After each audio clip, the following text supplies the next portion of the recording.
Carlos Clube nasceu da fusão de 3 clubes. Numa primeira etapa, o Tênis Clube, um clube comercial, depois veio se juntar ao Paulista. Hoje é uma área de mais de 4 alqueires, é uma área maravilhosa, uma área central da cidade. Quer dizer, o clube realmente está preparado para que o associado venha participar, venha usufruir dessa área enorme, dessa área maravilhosa. Atividades sociais, atividades esportivas, atividades culturais. E a preocupação hoje é nós prepararmos esse clube para o futuro, como esses homens do passado, os ex-presidentes, pessoas que pensaram aí 40 anos na frente, prepararam o clube para um contingente, um número expressivo de associados.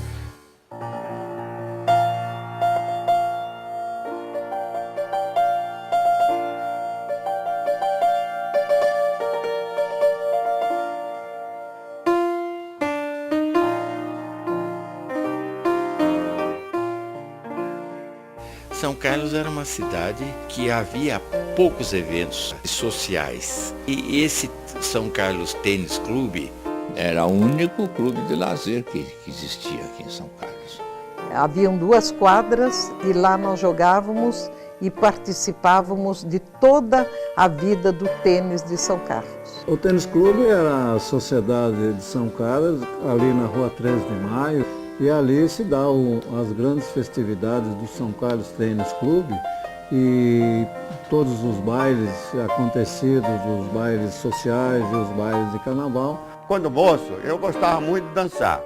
Então eu comecei a ser sócio do Tênis Clube em 1936 para 37. Quando cheguei em São Carlos em 42, todos os estudantes, de uma maneira geral, frequentavam o Tênis Clube, que era num prédio alugado à nossa Santa Casa. E era muito bem frequentado, praticamente era elite da cidade de São Carlos, era o Tênis Clube na época, né? Havia muita discriminação. Para se ingressar no clube, frequentar o clube, tinha que ter uma certa posição na sociedade, porque senão não era nem admitido como sócio. O Tênis Clube teve na sua fundação a influência de elementos da Companhia Paulista de Estrada de Ferro, principalmente da influência inglesa do Dr. Sidney Gray, que foi um dos entusiastas. Tanto é que no Brasil o esporte é futebol e o tênis, nessas alturas, tinha tênis. O clube, naquela ocasião, foi formado baseado nas quadras que nós tínhamos lá naquele local. Na Rua Padre Teixeira, de frente à antiga estação dos bondes. Era uma quadra adjacente ao campo de futebol de hoje. 2 quadras de tênis dentro de um quarteirão. E era tão forte isso que o símbolo do São Carlos Clube tem 2 raquetes cruzadas. Uma das razões da sociedade ter se diminuído nas suas atividades foi justamente a pouca atividade que ela oferecia aos seus associados. Ela apenas tinha um salão de festa, um salão de baile e tinha 2 quadras de tênis onde alguns associados praticavam o tênis. As demais dependências do clube eram ocupadas por salas de jogo de baralho, onde os aficionados se reuniam para jogar. Quando da Segunda Grande Guerra Mundial, os clubes sociais, de uma maneira geral, sofreram um grande impacto, porque era proibido aglomerações, tanto em praça pública como em sociedade fechada, por medida de segurança nacional. E os clubes nessa época praticamente se esvaziaram e se tornaram quase que em status quo. Um grupo de dissidentes sentiu que o Tênis Clube dali para frente não tinha condições de seguir como sociedade. Assim é que houve então a ideia da fusão do clube comercial com esse grupo dissidente do antigo tênis para se formar uma nova sociedade. O nascimento do São Carlos Clube, muitos tomaram parte, muitas pessoas. Esses 2 grupos de homens houveram por bem reunir-se para fundar uma nova sociedade. E esta reunião se deu no Salão Nobre da atual Prefeitura Municipal de São Carlos, em janeiro de 44. E aí foi que deu o início a São Carlos Clube. Foram sugeridos 2 nomes, Clube Concórdia e São Carlos Clube. E na votação ganhou o nome São Carlos Clube. Mas só havia ainda a sede da Rua 13 de Maio, que era a antiga sede do Tênis Clube, que agora já era São Carlos Clube. Com a fusão dessas 2 entidades, A sociedade, nessa ocasião, ela tinha muito entusiasmo e pouco dinheiro, como toda a sociedade que se inicia. Depois que o São Carlos Clube foi fundado, precisávamos então de uma sede. Mas o que havia era um punhado de homens dinâmicos, trabalhadores, e que buscavam a todo instante uma fórmula para que se tivesse agora um local para essa sociedade. Então foi se reunindo, foram feitas muitas reuniões assim, em caráter social, mas que sempre nós trazíamos a ideia de ter uma sede própria ao São Carlos Clube. E o Clube Comercial houve por bem doar esta área de terra, Onde anteriormente tinha sido, inclusive, um posto de gasolina. e aí então partiu-se o entusiasmo para se formar uma comissão que iria estudar uma planta para ali erigir o prédio da sociedade.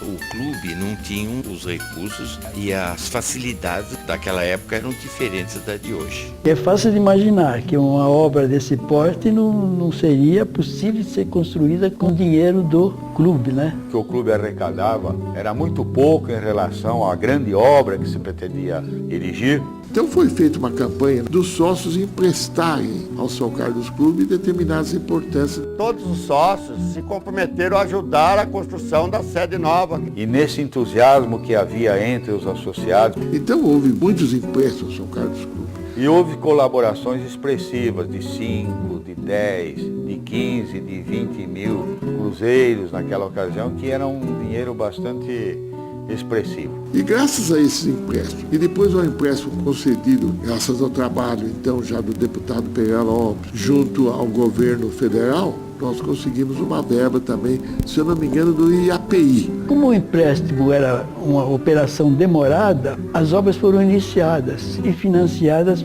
pelo grupo do Maffei e do Lobe. Os grandes industriais que já faziam parte do clube como associado, como a família Maffei, a família Lobe, a família Pereira Lopes, foram colaboradores financeiros. Quer dizer, eles têm um mérito muito grande, né? Porque eles tiveram coragem. E se o financiamento não viesse, eles tinham já investido uma parcela bem grande. A construção do prédio levou seguramente 4 anos. Tudo deu certo, em seguida veio o financiamento do Instituto de Previdência e eles então foram ressarcidos do patrimônio que eles tinham investido. O remanescente, a obra foi tocada com os recursos do Instituto de Previdência. Essa foi paga depois, mensalmente, durante vários anos, mas a parte dos sócios, propriamente dita, seria difícil o São Carlos Clube devolver. E os próprios sócios, reconhecendo isso, numa assembleia resolveram devolver todos os títulos ao São Carlos Clube, perdoando, por assim dizer, as suas dívidas.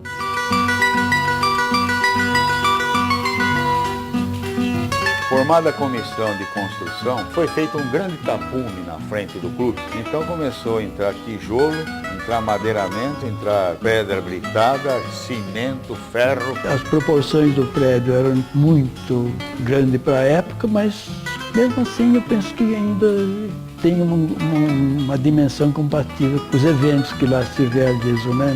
Não é um prédio acanhado, vamos dizer assim. De repente começou-se a perceber por trás daquele tapume que paredes estavam sendo erigidas, né? E o dia que eles tiraram o tapume foi a coisa mais maravilhosa, porque aquele prédio foi e sempre será um cartão de visita para São Carlos. Uma contribuição notável foi do professor Tonice, né? Ele esculpiu aquela peças que constituía a escadaria e ele também fez no frontispício do clube aquele alto relevo. Na parte fronteiriça da escada tinha uma pequena fonte. No tímpano do edifício também ainda tem até hoje uns altos relevos que foram elaborados pelo Tunice. Dentro do clube também existe um quadro do professor Tunice. Foi uma das primeiras obras futuristas, como se falava antigamente. Hoje não teria importância nenhuma, mas naquela época foi uma verdadeira revolução. E tudo que tem de bom ali tem o dedo do Tunice, né? Porque o Tunice era um professor e um artista extraordinário, né? Aquele abajur, que é aquela forma meio de abóbada assim, invertida, dava a impressão que era uma peça muito pesada, né?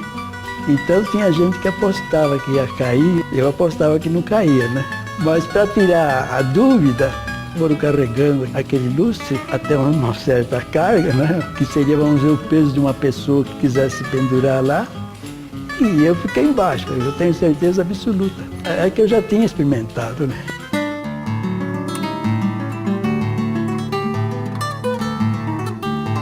O majestoso da Avenida São Carlos. Aquilo chamava a atenção não só de quem passava, mas principalmente dos novos associados, que até então tinham uma sociedade, mas não tinha onde dançar. E ele teve um acabamento muito fino, de muito bom gosto, cuja decoração fora feita por uma das maiores casas de decoração do Brasil na época, que era a Casa de Móveis Tepperman, de São Paulo. E vieram alguns caminhões lotados que trouxeram de lá todo o mobiliário, espelhos, tapetes, estofados. Ele era majestoso, tudo de muito bom gosto. Aquele salão de cima, ali era a sala de estar da parte superior, toda estufada, decorada com espelhos. O palco original tinha uma escadaria de mármore preto que você adentrava o palco pela frente, era uma escada circular.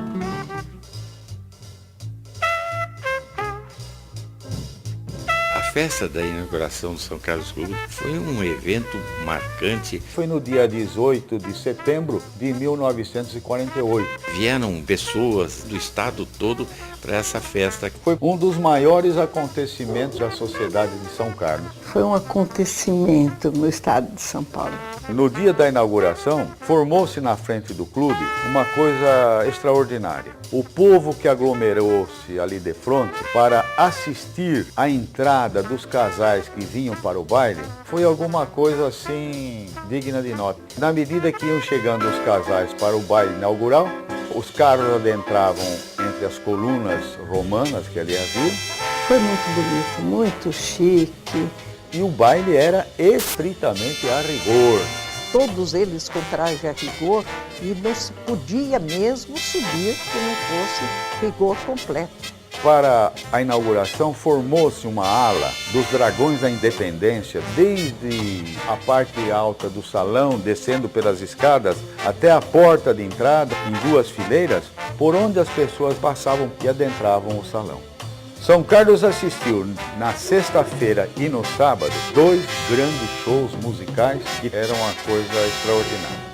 Houve um show em recinto fechado no Cine São José e depois foi feito um show na praça pública, sábado à noite, para o povo. Eles armavam em frente ao clube um palco e os artistas se exibiam nesse palco. E na medida que os artistas terminavam o show na praça, iam adentrando a sede do São Carlos Clube para um show com as cantoras mais populares da Rádio Nacional e da Rádio Tupi de São Paulo, trazidos para São Carlos com 2 Douglas DC-3 descendo no nosso campo de terra aqui, pelos irmãos Pereira Lopes, na pessoa do Dr. Otávio Pereira Lopes, que era um dos diretores da Companhia Antártica Paulista.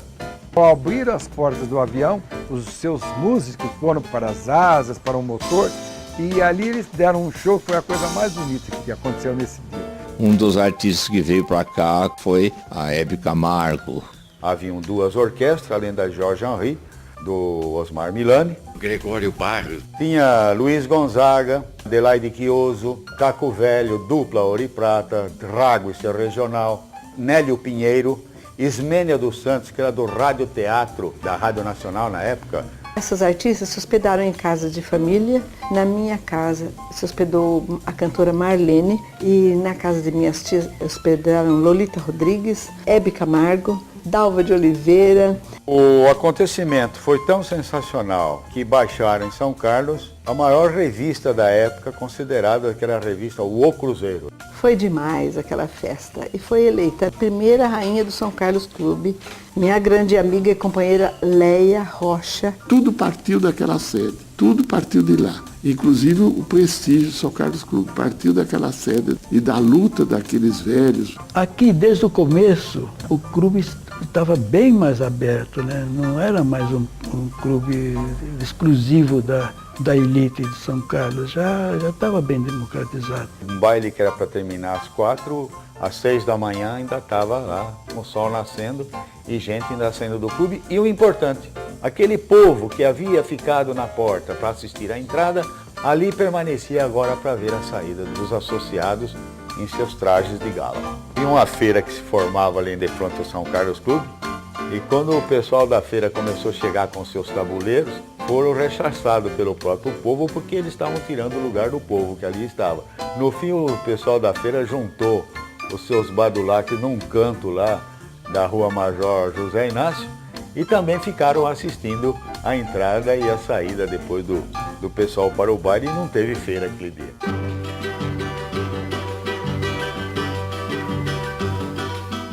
São Carlos Clube já tinha construído um novo prédio e havia então ainda o sentimento de continuar com as obras, não mais na parte social e sim na parte esportiva.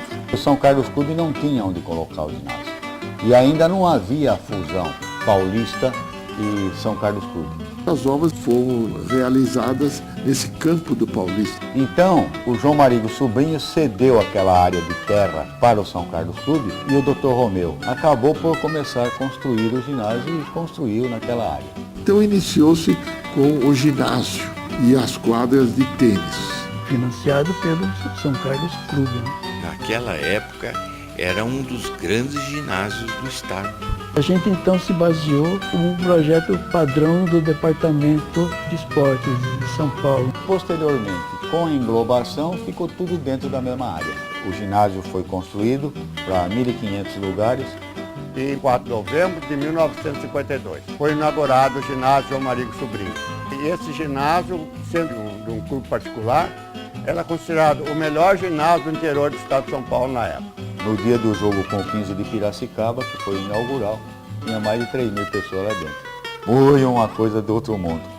Naquela época foram realizados o ginásio, a quadra de tênis e o campo de futebol, sempre sob a administração do Romeu Santini. Carnaval, show, era tudo lá, né? Então era tudo no ginásio.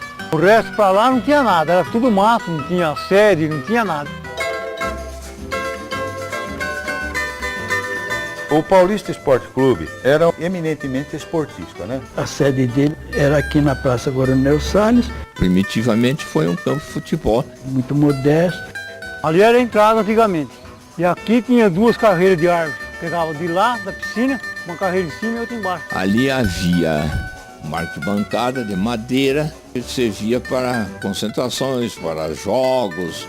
Como nós tínhamos um local central, bem construído, todas as festas públicas da cidade se realizavam lá, no curso de bombeiros da cidade. Teve formatura com autoridades militares presentes. E havia esta raia de corrida de cavalo na volta do campo, né?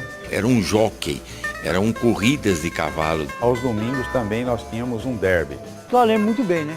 Uns quartinhos lá em cima que saíam os cavalos lá de cima, que era corrida. De lá, dava essa volta aqui, passava aqui onde é a sauna ali, saía em frente à casa ali, vinha lá em cima, dava a volta e voltava lá em cima de novo. Nós tínhamos em São Carlos nessa época 4 grandes clubes de futebol. E o Paulista era aquele que disputava todos os campeonatos regionais e tinha uma grande equipe. O Paulista Futebol Clube teve no passado um grande nome no futebol do estado, mas estava praticamente definhando em decadência. E havia todo aquele patrimônio. Em 51, houve então a união do São Carlos Clube com o Paulista, que era dono de toda aquela área. Graças a esta área de terra, é que temos a chance de ter todas as modalidades esportivas, desde a pista de atletismo, vôlei. Tudo isso foi graças a esta fusão do Paulista Esporte Clube com o São Carlos Clube. Então os sócios que sobraram se uniram, fizeram um acordo, unindo-se com o São Carlos Clube, e o São Carlos Clube aceitou-os como elementos do quadro social. Nesta troca, o Paulista Esporte Clube passaria ao patrimônio do São Carlos Clube. O Jockey Clube São Carlos se retirou do Paulista e passou-se então a construir o que nós temos aí. Aí quando o Dr. Romeu Santini assumiu, ele mandou construir a nova arquibancada e fez o novo projeto de mudar a posição do campo com as mesmas dimensões. Naquele tempo, o São Carlos Clube não tinha o seu time de futebol. Essa arquibancada pegava dali e até perto daquela outra torre lá. Houve a necessidade de se fazer uma arquibancada para que o Clube Atlético Bandeirantes, primeiro time profissional de São Carlos, lá mandasse seus jogos. As primeiras obras realizadas foi a mudança do campo de futebol. O campo do São Carlos Clube é o tamanho oficial maior que existe. E o campo do Paulista naquela época não era na posição que está hoje. O campo também não era assim, era atravessado. O gol era no sentido nascente-poente. Então o sol entrava direto. O jogo às 3 horas da tarde, o goleiro ficava com o sol dentro dos olhos e não tinha cristão que aguentasse. Uma bola chutada do meio do campo, praticamente o goleiro comia. Com novas arquibancadas mudando e iniciando-se então todo o trabalho, chegou na situação que temos hoje. O Dr. Santini, grande esportista, foi o responsável pela melhoria, principalmente a parte esportiva do São Carlos Clube. O ginásio esteve pronto, as quadras também já estavam. Tinha 2 quadras de tênis, aquelas 2 quadras de tênis. As quadras eram muito bem cuidadas. Naquela época só tinha 2 quadras, né? Mas tinha o João Negrão, o Luiz Paulino, o Silas, o Demar Ranciaro.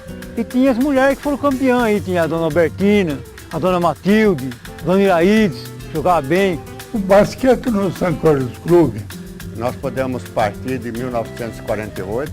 Começamos a treinar na quadra de descoberta. Quando ainda pertencia ao Paulista Esporte Clube, foi feita a quadra de cimento ao lado da rua 28 de setembro. Que na época foi a primeira do estado. Que a quadra que era antigamente era tudo aqui. Ali nós começamos a desenvolver mais o basquete. Já estavam fazendo o ginásio. Porque o São Carlos Clube tinha uma grande equipe de esporte e não tinha um lugar para se apresentar. Quando fizemos o ginásio, ficou um clube com o nome dele internacional. Aí a parte esportiva foi se salientando cada vez mais. Os jogadores eram excelentes, tudo eram entusiastas mesmo, sabe? O ginásio pronto, mas trouxemos times do Uruguai, Argentina, Rio de Janeiro. A nossa equipe, que chamava Trem de Luxo, pelo fato de a Companhia Paulista de Estradas de Ferro ter um trem de luxo de cor azul e branca, é idêntico ao uniforme do São Carlos Clube. Era formada com jogadores com participação na seleção paulista, seleção brasileira. Jogadores que sagraram-se campeões mundiais, a exemplo de Rosa Branca e Valdemar Berticauskas. Tempo do Ricardão, Mono, Bebeto, Zé Carlos, Célio. De 1939 até 1952 eu joguei para a cidade. E posteriormente eu joguei para o São Carlos Clube. Infelizmente, naquela época, a falta de dinheiro era total. Mas a vontade de todos era ótima. Mas era uma equipe de tirar o chapéu. O associado nosso vibrava. Aquilo lotava, que dava até briga para entrar. Torcida lotava o ginásio sempre, superlotava às vezes. A frequência era muito grande, muito boa e todo mundo torcia. Era uma vibração para toda a gente. Eles tinham 2 tabuinhas, uma espécie de castanhola, que batiam durante o jogo inteirinho. Nesse período, realmente o São Carlos Clube era conhecido no Brasil inteiro, na América do Sul e também nos Estados Unidos. Nós tínhamos a escola de educação física que nos ajudou bastante. Nós tínhamos um local onde se formavam atletas e que vinham jogar pelo São Carlos Clube. A Escola de Educação Física São Carlos estava aí em grande evidência. A casa era do tipo que estava o vestiário. Tinha 16 cômodos, era Escola de Educação Física, dizem que foi hospital.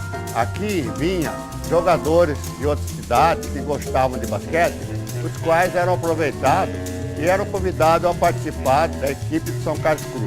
Foi a época em que São Carlos começou a ter, através da Escola de Educação Física, jogadores aí sim de uma primeira linha. Muitos elementos daqueles que inauguraram o ginásio já pertenciam à Escola de Educação Física. Com esse grupo de jogadores que vieram do Brasil inteiro para a Escola de Educação Física, São Carlos pode ter uma equipe de basquete não só masculino, como também feminino.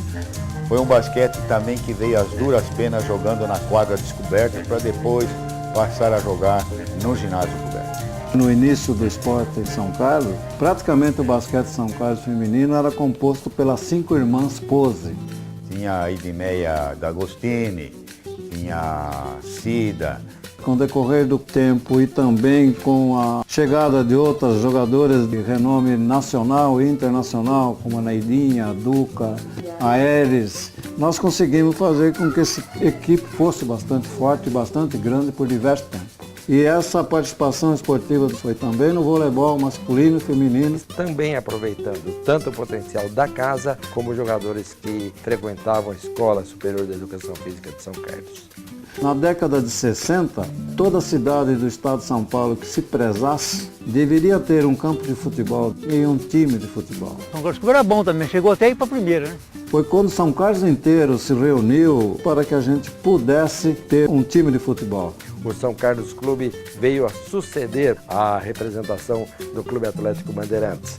Formou também uma equipe muito boa, revelou diversos jogadores, aproveitou demais atletas que aqui vinham estudar na educação física. Eu mesmo assisti muito jogo bom, não sei se a bancada lotada aí, quando tinha, na época do São Carlos Clube. Né?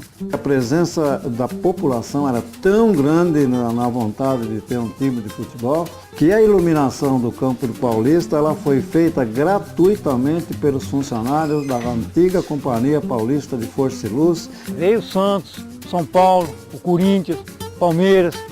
Veio time bom, Pelé já jogou aqui nesse campo. A equipe do Clube Atlético Bandeirantes, em 1957, no dia 4 de novembro, aniversário da cidade, acabou vencendo o Santos por 3-0, que tinha Pelé, tinha Jair, tinha Manga no gol, tinha o técnico Pepe.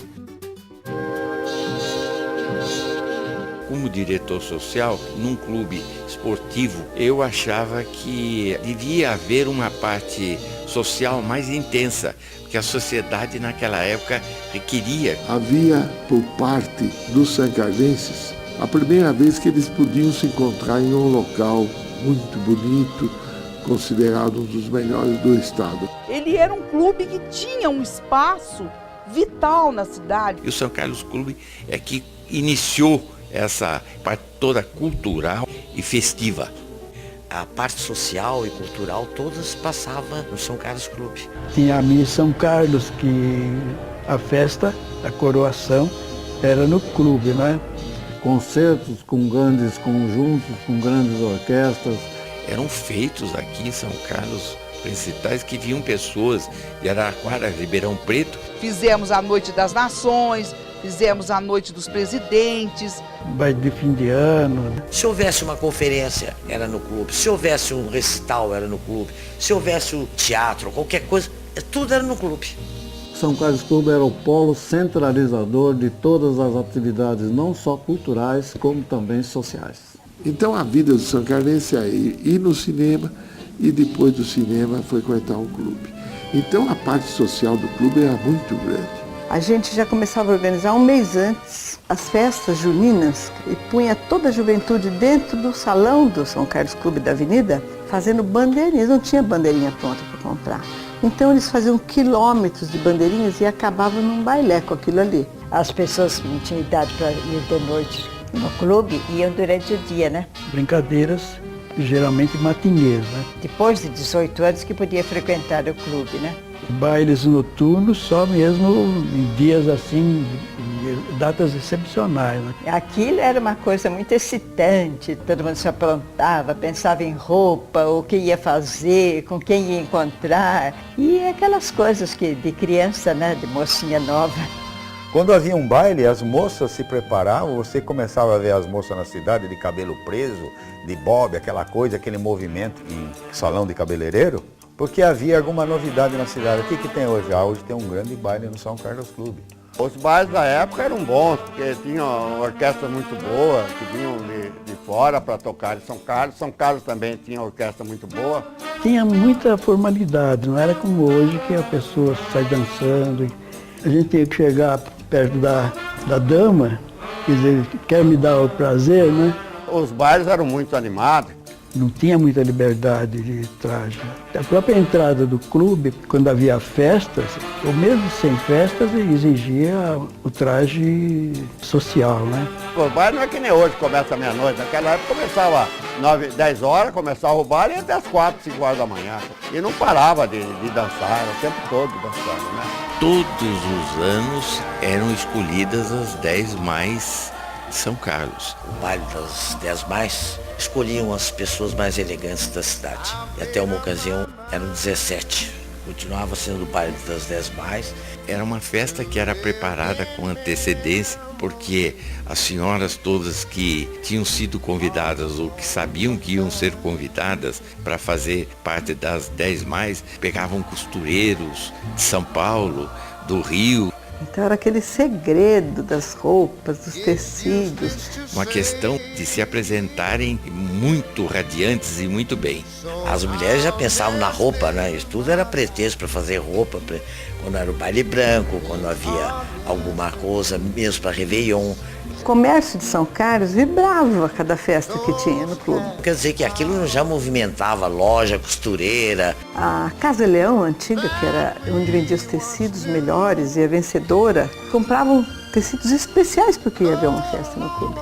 As costureiras, então, ficavam alucinadas, porque ninguém encontrava roupa pronta como se encontra hoje. E os maridos também, né? Botando a mão no bolso para pagar as invenções das mulheres. Era assim. Pessoas que eu trazia de São Paulo para verem as festas aqui, eles ficavam encantados com o respeito que existia. Quando começaram os bailes brancos, então exigia-se que tudo fosse branco, né? Os jograis, Stella Epstein, Madalena Taliaferro, aquilo não parava. Que o aniversário mesmo do São Carlos Clube é 18 de setembro. Todo mundo de fraque, de smoking, todo mundo caprichava, vinha Miss Brasil.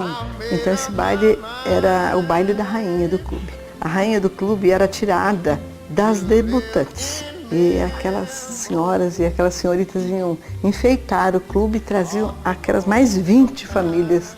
Falou, os jurados eram os estudantes da engenharia e algumas pessoas da sociedade. Então foi uma forma de integração de uma universidade que estava começando em São Carlos, de uma sociedade que tinha certeza que estava cumprindo o seu papel nas atividades sociais e culturais e trazendo para dentro desse clube a universidade para que a gente pudesse ter um intercâmbio perfeito entre uma geração pensante, uma geração nova e uma sociedade que se prezava. Teve tempo que os estudantes queriam entrar e não podiam entrar. E as meninas queriam que eles entrassem. E nós trouxemos os alunos do 5º ano para que participassem da Sociedade de São Carlos. Eu me lembro muito bem de que muitos deles que vieram para dentro do São Carlos Clube acabaram namorando e casando com moças de São Carlos. Os bailes de carnaval do São Carlos Clube eram as melhores festas. E naquela ocasião a gente também pulava, mas havia espaço para a pessoa poder se movimentar. O São Carlos Clube, na sede da Avenida, foi um clube construído para receber 350 sócios para carnaval. E tivemos carnaval onde havia 400 sócios, mais uma coisa estourando pela boca do ladrão, como dizia. Como o clube foi mobiliado com móveis de primeira com qualidade, cortinas de seda, eles resolveram não fazer o carnaval ali. E as pessoas começaram a alegar que era um motivo para não fazer ali na sede central, porque a sede ia cair. Aí, para dizer que não era nada disso, tiveram que retirar todos os móveis, as cortinas foram enroladas e o carnaval foi ali para provar que não haveria problema de cair o prédio, qualquer coisa assim. Mas era um carnaval muito bom, era um carnaval muito alegre. Era tão gostoso o carnaval em São Carlos, as festas eram tão animadas e que vinham pessoas de São Paulo. Nesses carnavais nós fazíamos bonitos concursos de fantasias, que a sociedade prestigiava e se fantasiava. São Carlos Clube raramente desfilou com carros alegóricos e com cordões carnavalescos na rua. Eram blocos que se faziam. Participei demais de carnaval e também tem muitos troféus que nós ganhamos justamente com blocos do São Carlos Clube. A gente juntava várias famílias da cidade. No mesmo bloco tinha criança de 3 anos e tinha mocinho de 15. Eram todos iguais, bonitos, com prêmios, puro, na base do confete, muita serpentina. O clube dava para todos serpentina e confete. Nós chegamos a ter lança-perfume. Mas aquele cheirinho do lança-perfume no ar já fazia com que a pessoa já ficasse embalada. E as músicas também eram muito mais interessantes do que as letras de hoje, tinham mais poesia. No último dia do carnaval, todo o pessoal da Flor de Maio ia até o clube e depois nós retribuímos na sede do Clube Flor de Maio da cidade.